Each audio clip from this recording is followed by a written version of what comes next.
What if I told you there's a hidden power inside you? A power that's quietly controlling almost everything about your life. And no, it's not some mystical force out there in the universe. It's a part of you that's been there from day one, just waiting. And when I say almost everything, I mean it. We're talking 95%. That's how much of your life, your decisions, your reactions, your results is being directed by this force. It's not about luck. It's not about fate. It's more like an operating system, just running in the background, shaping your entire world. So what is this incredible force? It's your subconscious mind. And here's the thing. The second you really start to understand how it works, you get the keys.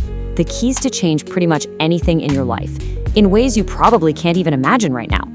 Okay, so to really get this, you have to realize we're all walking around with two different minds. Think of it like this.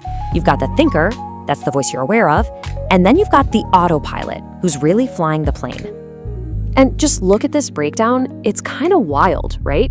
Your conscious mind, the one that's logical and makes decisions, that's only running the show about 5% of the time. The other 95%, well, that's your subconscious, your autopilot. It's handling all your habits, your deep-seated emotions, and basically building the reality you experience every single day. I mean, think about it. Ever driven somewhere familiar and you get there and we're like, wait, how did I even get here? You don't remember the turns or the traffic lights or tying your shoes. You don't think, okay, loop, swoop, and pull, right? You just do it. That's your subconscious autopilot in action, freeing up your conscious mind to worry about other things. So, if the subconscious is running the show, the big question is, who writes its programming? Who tells it what to do? The answer is, you do. You've been doing it your whole life, probably without even realizing it. This is where we get into your mind's real operating system. And here is the most important role you have to understand. Your subconscious doesn't have a filter. It doesn't judge. It doesn't ask if a thought is true or false or helpful or harmful. It just accepts whatever you feed it consistently. Your repeated thoughts, your core beliefs, your strongest emotions. It just says, okay, got it, and makes it so. And this is exactly how this powerful system can, work against us.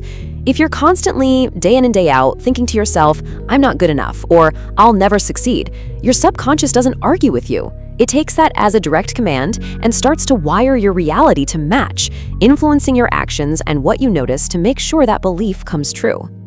But, and this is the most exciting part, that exact same mechanism can be flipped. That problem can become your greatest superpower. This isn't just theory, it's what the highest achievers in the world do every single day, and there's no better example than elite athletes. You see, at the absolute peak of competition, physical skill isn't really what separates the winner from everyone else. I mean, they're all incredibly strong, they're all incredibly fast. Top athletes know that's only half the game.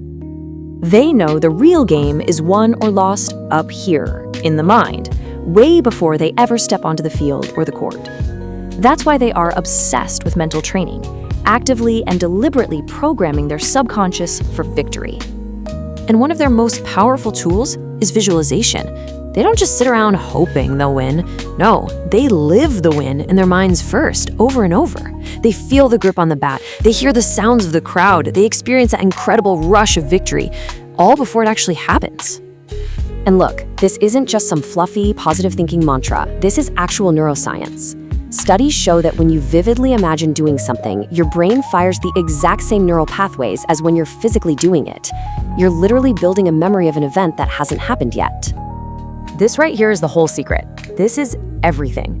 Your subconscious mind literally cannot tell the difference between a real experience and an experience you have vividly imagined again and again. So by visualizing success, athletes are programming their entire being to believe that success isn't just a possibility, it's inevitable. So the best news of all? You don't have to be a gold medal Olympian to use these tools. Not at all. Let's talk about how you can start using this inner toolkit right now to consciously reprogram your mind for the life you actually want. It comes down to 4 simple but super powerful keys. First up, affirmations. These are positive statements in the present tense that you repeat every day. Second, visualization. Just like the athletes, you take time to mentally rehearse your ideal life using all your senses. Third, your environment. You have to consciously choose the people, the music, the shows, everything you let in has to support your new program. And finally, the magic ingredient, repetition. This is the language your subconscious speaks. Doing it consistently is way more important than doing it perfectly. All right, we've talked about the theory, but real change comes from doing.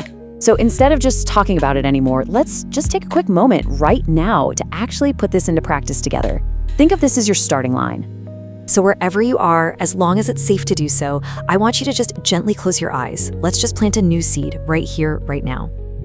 And now just take a nice, slow, deep breath in and let it all out. Just release any tension you're holding on to. Just be right here in this moment. And now, just repeat this silently in your mind and really try to feel the truth of it. I am powerful. And again, I am worthy, worthy of all the success and happiness you can imagine. And one last one. Feel the forward motion in this. I am creating the life I desire. Let that feeling sink in, not just in your head, but in your whole body. Okay, you can open your eyes. See, that little exercise wasn't about trying to get something new. It was about waking up to what you already have. This power, it's not something you have to go find. It has always been right there inside you. Once you learn to be the one who consciously directs this incredible power, anything becomes possible. All you need to do is awaken it. So the only real question left is, what will you create first?